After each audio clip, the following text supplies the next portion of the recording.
So, in the question at the end of the previous video, you were asked, what is the force between two protons a distance a meter apart? So before we start this question, we should think, are we expecting this to be a big force or a little force?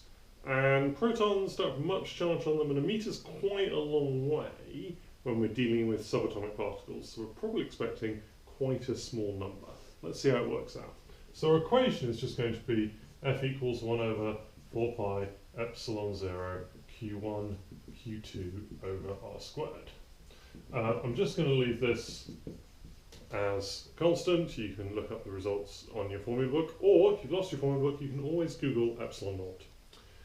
Q1 and Q2, well, they're both protons, they're going to be the same, and the charge on a proton, well, it's exactly the same as a charge on an electron, isn't it? Now remember, this is really important, you have to enter it in SI units. Don't just put 1, because it's 1 proton and 1 electron, that's relative charge. What we're looking for is absolute charge measured in coulombs, which for a proton is going to be the same as an electron, 1.6 times 10 to the minus 19. That's the first one. There's 2 protons, so we're going to have to do that again.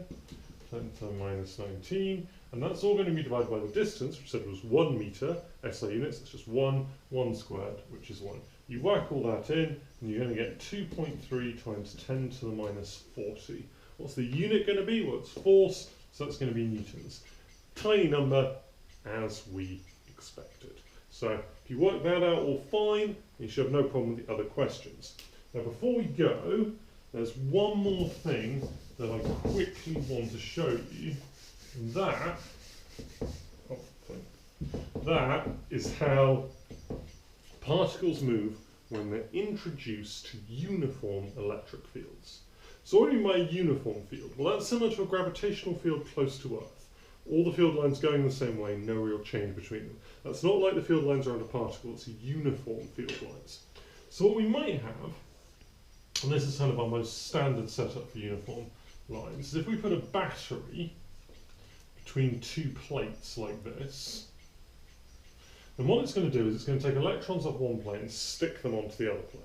So this plate's losing electrons and this plate's gaining electrons. Over time this is going to become positively charged because electrons are being taken off the plate, whacked onto this plate's going to become negatively charged. Simple as that, really. What's more interesting is that we're now going to get electric field lines forming between them. So the electric field lines are going to look like this. Now, in order to finish those questions, underneath, you need to know what direction a charged particle will move in when it enters this electric field. Because something we're always doing when we're talking about electric fields is firing particles into them, something we do all the time.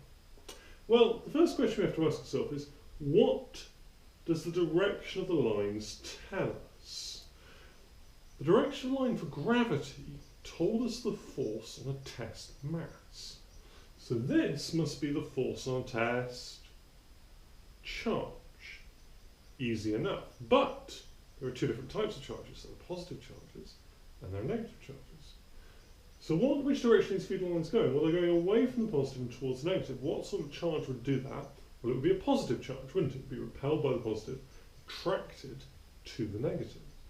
So therefore, the test charge, when we're talking about electric field lines, has to be a positive charge. And that, in fact, is the case. The test charge is always defined as being positive. So, what would happen if we fired an electron into this field? Well, it's not going to follow the lines, because it's a negative charge. And these are the direction of force on a positive charge. So actually, it's going to enter the field, it's going to start experiencing a force upward, it's just going to strand upward, and it's just going to go straight up and smack into that. So the electron's just going to fly into there. If we were to get something positive, like a proton, and fire it in, well, that would go the opposite way. So we can see this one's going to fly upwards, so it's going straight up, this one's going to turn down, so it's going straight down.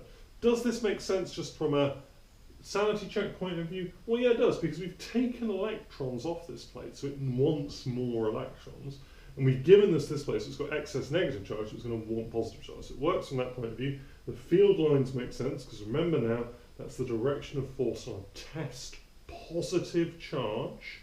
So that's what these mean, and these are how they do. Now, crucially, they're not going to spiral. If you ever see a particle going like this and spiraling, that's because it's in a magnetic field. So moving charges in a magnetic field will tend to spiral. Moving charges in electric fields will just align with the field, so they'll get in and they'll immediately either go up or down a field line, depending on whether it's a positive or negative charge. Positive charges will follow the field lines, negative charges will go in the opposite direction to the field lines, and then once it's got in the same plane as the field line, it'll just keep going that way, because it's now just experiencing that force. So, we now know how these move, we know how to calculate the magnitude of the charges. Armed with these pieces of information, I'm sure today's questions will prove no problem to you at all. Good luck and have fun.